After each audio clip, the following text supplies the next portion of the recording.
Welcome back to our reading of Confessions. This is Book 2. I'm going to reflect on my past mistakes and the physical temptations that corrupted my soul. I'm not doing this because I enjoy those memories, but so that I can grow to love you more, my God. I'm doing this out of love for your love. I'm revisiting my darkest moments, remembering them with a bitter taste, so that you can become more dear to me. You whose sweetness never fails, you who are the source of true and lasting joy.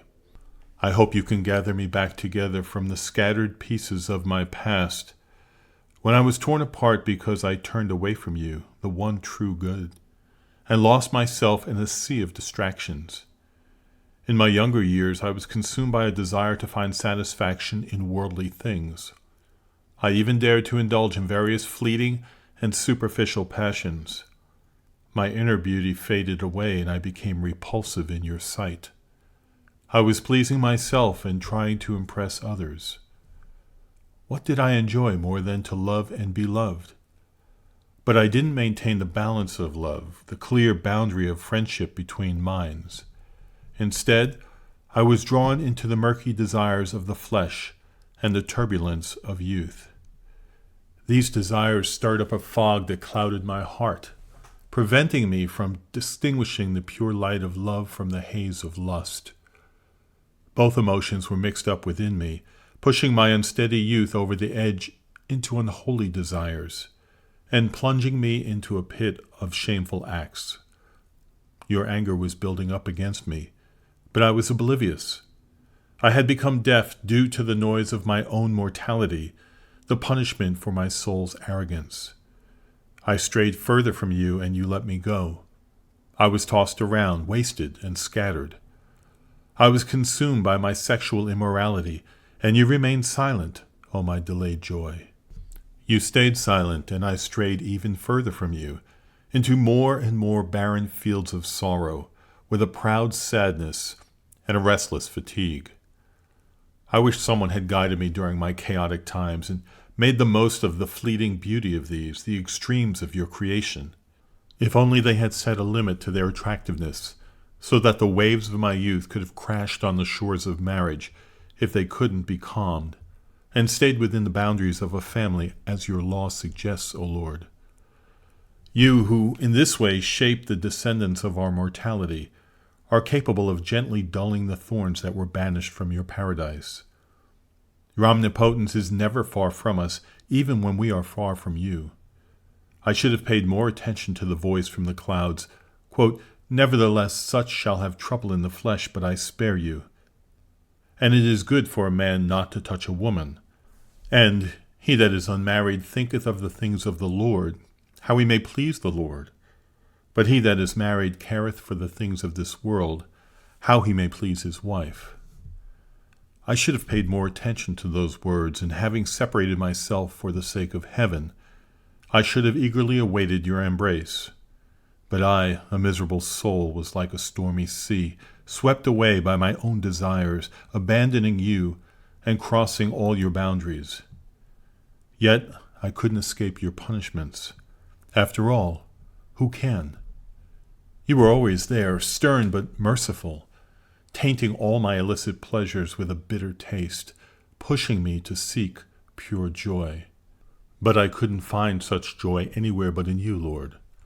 You teach us through pain, you wound us to heal us, and you bring us to the brink of death so we won't stray away from you. Where was I, and how far had I strayed before the joys of your house during my 16th year? That's when lust took over me, a lust that society shamelessly allows, even though it is not permitted by your laws. I completely surrendered to it. My friends, meanwhile, didn't bother to save me from this downfall through marriage. They were only concerned about me becoming a great speaker and a persuasive orator. That year I took a break from my studies. After returning from Madura, a nearby city where I went to learn grammar and rhetoric, plans were being made for me to travel further to Carthage. My father, a humble freeman from Thascaes, was determined to make this happen, despite his limited means. Who am I telling this to? Not to you, my God. but to my fellow humans, specifically those who might come across my writings. Why? So that anyone who reads this can understand the depths from which we must call out to you. After all, what's closer to your ears than a confessing heart and a life of faith? People praised my father for going beyond his means to provide me with everything I needed for my educational journey, something many wealthier citizens didn't do for their children. However, my father did not care about my spiritual growth or my purity. He was only concerned about my eloquence. Regardless of how barren I was in your cultivation, O God, you are the only true and good Lord of your field, my heart. During my 16th year, I lived with my parents and took a break from school due to our financial difficulties. During this idle period, my unhealthy desires grew unchecked, with no one to help me control them. When my father saw me maturing physically during a visit to the baths, he was excited, anticipating future generations. He was pleased with my youthful energy, which was more focused on worldly pleasures than on acknowledging you, our Creator. He was caught up in the intoxicating self-will that makes us idolize your creations instead of you, leading us to value even the most trivial things. However, in my mother's heart, you had already started to build your spiritual home. She was a devout believer, while my father was only a recent and still learning Christian. My mother was filled with a holy fear for me, even though I hadn't been baptized yet. She was worried about me following the wrong path, the one that leads away from you, not towards you. Woe is me. Can I really say that you, my God, were silent while I strayed further from you? Were you really silent towards me? And weren't those words you spoke through my mom, your faithful follower, to me? None of it really sunk into my heart or made me change my ways. She wanted, and I remember she privately warned me with a lot of concern, not to sleep around, but especially never to sleep with another man's wife.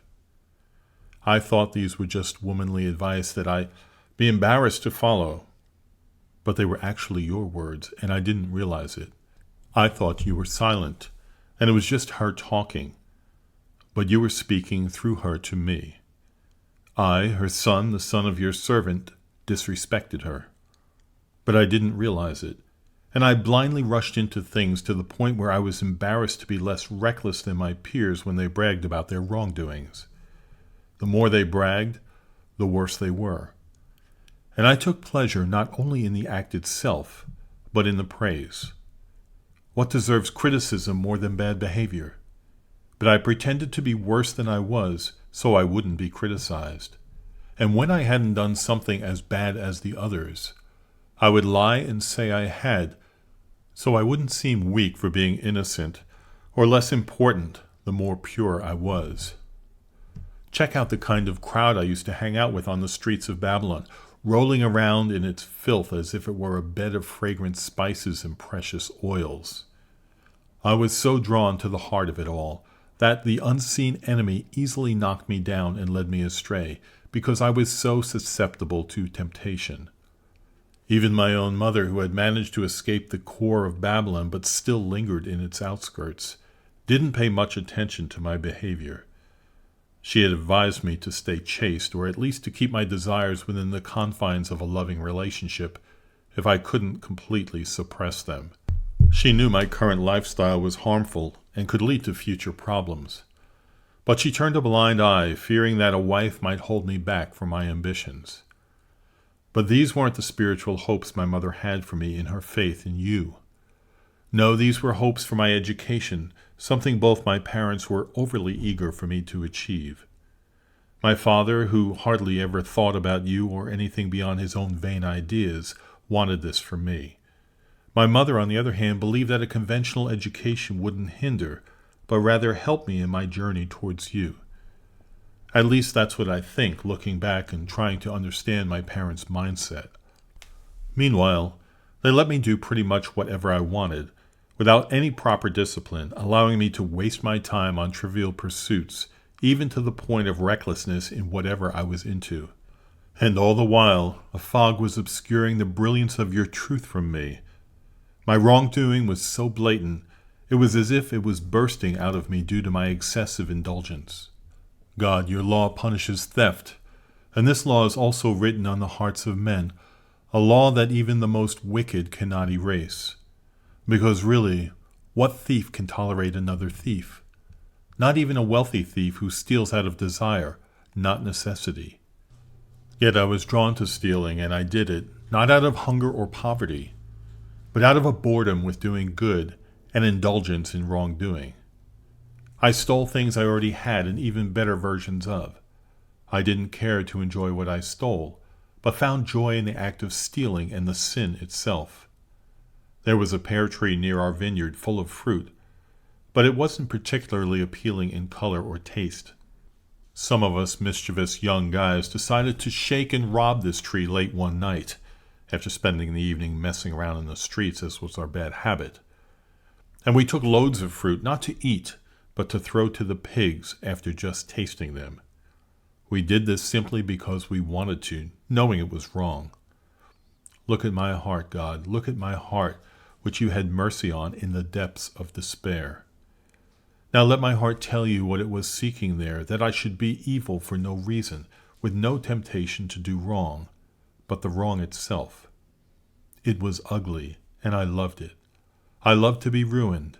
I loved my own mistakes, not the reasons for my mistakes, but the mistakes themselves. My soul was ugly, falling from your grace into complete destruction, not seeking anything through the shame, but the shame itself. There's a certain allure to beautiful bodies, gold and silver, and all sorts of things. Physical touch can have a powerful effect due to our natural empathy, and each of our senses has its own preferred object that's perfectly suited to it. Worldly honor also has its charm, and the power to conquer and dominate. This often leads to a desire for revenge. But even with all of these, we must never stray from you, Lord, or deviate from your laws. The life we live here also has its charm, thanks to its unique balance and its harmony with all the beautiful things around us. Human friendship, too, is made precious by the sweet bond formed from the unity of many souls. However, sin is often committed when we become excessively attached to these lower-order pleasures, neglecting the superior and higher ones. You, our Lord God, your truth and your laws. Yes, these earthly things can be delightful, but they're nothing compared to my God who created everything. The righteous find their delight in him, and he is the joy of those with pure hearts. So when we ask why a crime was committed, we don't believe it unless it seems like there was some motive to gain what we've referred to as lesser goods, or a fear of losing them. These lesser goods are attractive and appealing, even though they're lowly and inferior compared to the higher, more blessed goods. Let's take an example. A man has killed another man. Why did he do it? Maybe he was in love with the victim's wife or wanted his property. Maybe he was desperate to provide for himself, or he was afraid of losing something because of the victim. Or perhaps he felt wronged and was burning for revenge.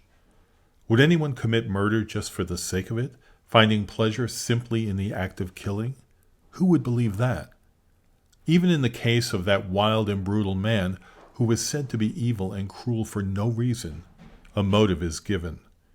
He says he did it so that his hand or heart wouldn't become idle due to lack of activity. And why did he want that?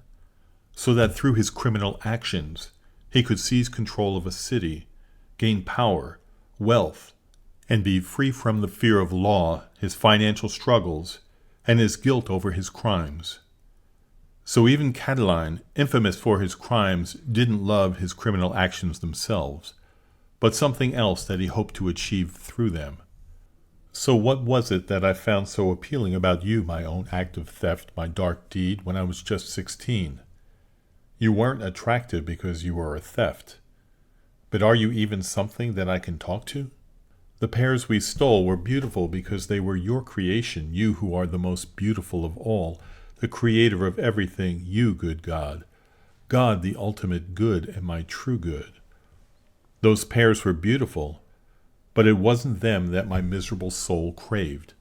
I had plenty of better ones, and I only picked those so I could steal. Because once I'd picked them, I threw them away. My only pleasure in the act was the sin itself, which I enjoyed. If any of those pears ended up in my mouth, it was the sin that made them sweet. And now, O Lord my God, I'm trying to figure out what I found so delightful about that theft, and I see that it has no beauty. I'm not talking about the kind of beauty found in justice and wisdom, or the kind that's in the mind and memory and senses and life of a human, or even the kind that makes the stars glorious and beautiful in their orbits, or the earth or the sea full of budding life, replacing what decays with new birth. No, not even the false and shadowy beauty that belongs to deceiving vices. Pride tries to mimic greatness, but you alone, God, are truly great above all. Ambition seeks honors and glory, but only you deserve to be honored above all and are glorious forever. The powerful can be cruel and seek to be feared, but only God should be feared. Who else has the power to take anything away from anyone, anytime, anywhere, or by any means? People who are promiscuous often mistake their actions for love, but nothing is more tender than your love, God. And nothing is healthier to love than your truth, which is brighter and more beautiful than anything else. Curiosity pretends to be a desire for knowledge, but you, God, know everything. Even ignorance and foolishness can hide under the guise of simplicity and harmlessness, but nothing is simpler or less harmful than you. After all, it's a person's own actions that harm them, not yours. Laziness seeks rest, but the only true rest is with you, Lord. Indulgence wants to be seen as abundance, but you are the source of endless, incorruptible pleasures. Wastefulness tries to look like generosity, but you are the most generous giver of all good things. Greed wants to own many things, but you own everything. Envy fights for superiority, but what is more superior than you? Anger seeks revenge, but who avenges more justly than you? Fear reacts to unexpected and sudden threats to loved ones and tries to protect them, but nothing is unexpected or sudden to you. Who can separate what you love from you? And where else but with you is there true safety? Sorrow mourns the loss of its desires because it doesn't want to lose anything, just like nothing can be taken from you. So the soul is unfaithful when it turns away from you, seeking things outside of you that it can't find in a pure and untarnished form until it comes back to you. Those who distance themselves from you and oppose you are, in a twisted way, imitating you. But even in this imitation, they acknowledge you as the creator of all things. There is nowhere they can completely hide from you. So what was it that I loved about that theft? How did I distort and twist my imitation of you? Did I desire to secretly go against your laws because I couldn't do it openly, so that, as a prisoner, I could pretend to have flawed freedom by doing forbidden things without punishment, a dark imitation of your power? Look, here's your servant running from his master and settling for a mere shadow. What a decay! What a horror of life and depth of death! Could it be that I desired what was forbidden simply because it was forbidden? What can I give back to the Lord when even thinking about my past actions doesn't scare me anymore? I'll love you, Lord, and thank you and praise your name because you've forgiven my terrible mistakes. I credit your grace and mercy for melting away my sins like ice. I also credit your grace for all the bad things I didn't do, because let's be honest, I could have done much worse, considering I even love sin for its own sake. Yes, I admit that everything has been forgiven, both the wrongs I did willingly and the ones I didn't do thanks to your guidance. Who among us, knowing our own weaknesses, would dare to credit their purity and innocence to their own strength? That would mean loving you less, as if they didn't need your mercy as much, the same mercy you use to forgive those who turn to you. And for anyone who has heard your call, followed your voice, and avoided the mistakes that I'm admitting to right now, they shouldn't look down on me. I was sick, but I was healed by the same physician who kept them from getting as sick as I was, or maybe even less sick. And for that, they should love you just as much, if not more. Because the one who saved me from such deep pit of sin is the same one who kept them from falling into that pit. What good did I get from those things that I'm now embarrassed to even remember? Especially that theft I committed just for the thrill of it. The theft itself was pointless, which only makes me feel worse for having enjoyed it. But I wouldn't have done it alone, I know that much. I remember that I enjoyed the company of my partners in crime. I didn't love anything else but the act of stealing, or rather, I loved nothing else. The thrill of the company was also meaningless. What is truth? Who can teach me except the one who lights up my heart and reveals its hidden corners? What is it that I'm trying to understand and analyze? If I had actually wanted the pears I stole, I could have done it alone. If the act stealing was all I wanted, I wouldn't have needed to fuel my desires with the thrill of having accomplices. But since I didn't care about the pears, it was the crime itself, made more exciting by the presence of my fellow sinners, that I enjoyed. So what was this feeling I had? Honestly, it was pretty awful, and I felt terrible for having it. But what exactly was it? Who can truly understand their own mistakes? It was the thrill, the kind of thrill that tickled our hearts when we tricked those who had no idea what we were up to, and they definitely didn't like it. But why did I enjoy doing this so much that I couldn't do it alone? Is it because people usually don't laugh when they're alone? Generally, no one does. But sometimes people do laugh when they're alone if something really funny comes to their mind or senses. However, I never did this alone. I could have never done it alone. Look, my God, I remember it so clearly. I never committed that theft alone. What I stole didn't even please me. It was the act of stealing that I enjoyed. I wouldn't have liked doing it alone, and I didn't. Oh, what a twisted form of friendship! You're an enigma that lures the soul, a desire to cause harm just for fun and recklessness, a craving for others' loss without any desire for personal gain or revenge. But when someone says, "Let's go, let's do it," we feel ashamed not to be shameless. Who can untangle such a complex and convoluted mess? It's disgusting. I can't stand to think about it or even look at it. But you, O righteousness and innocence, are what I yearn for. You're beautiful and attractive to all who are pure, offering a satisfaction that never ends. With you there is complete peace and unshakable life. Anyone who comes to you enters into the joy of their Lord. They won't be afraid, and they'll excel in all that is excellent. I drifted away from you and strayed too far, O my God, from you, my anchor, during my younger days. I turned myself into a barren wasteland. This is the end of Book 2.